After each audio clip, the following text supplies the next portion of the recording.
बीडमधील सरपंच संतोष देशमुख हत्या प्रकरणी सर्वपक्षीय नेते आज राज्यपालांची भेट घेणार। सर्वपक्षीय नेते सकाळी 10:30 वाजता राज्यपालांना भेटणार। बीड हत्या प्रकरणातील आरोपी विष्णू चाटेची पोलीस कोठडी आज संपणार। विष्णू चाटेला आज कोर्टात हजर केलं जाणार।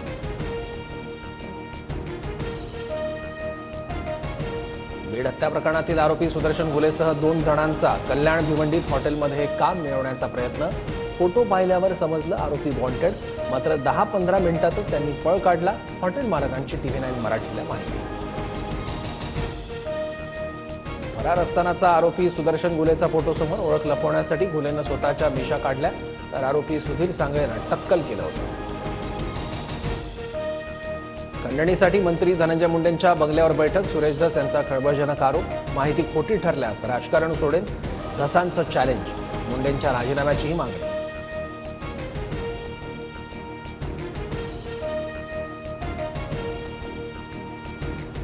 महायुतीत दरी निर्माण झाल्यास सुरेश धस जबाबदार राहतील। मुख्यमंत्र्यांनी धसांना आवर घालावा। मुंडेंवरील आरोपानंतर अमोल मेटकरी आक्रमक। देशमुखांच्या मारेकऱ्यांऐवजी विरोधकांकडून मुंडेंना जाणीवपूर्वक लक्ष केलं जात असल्याचाही आरोप।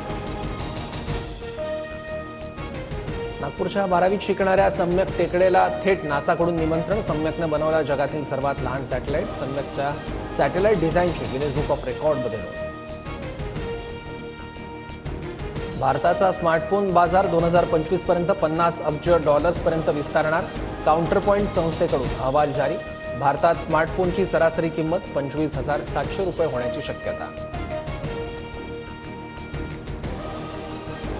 चीनमध्ये HMPV व्हायरसच्या पार्श्वभूमीवर महाराष्ट्राचा आरोग्य विभाग सतर्क। राज्यातील सर्दी आणि खोकल्यांच्या रुग्णांचं सर्वेक्षण करण्याच्या सूचना। तर राज्यात HMPVचा एकही रुग्ण नसल्याची माहिती।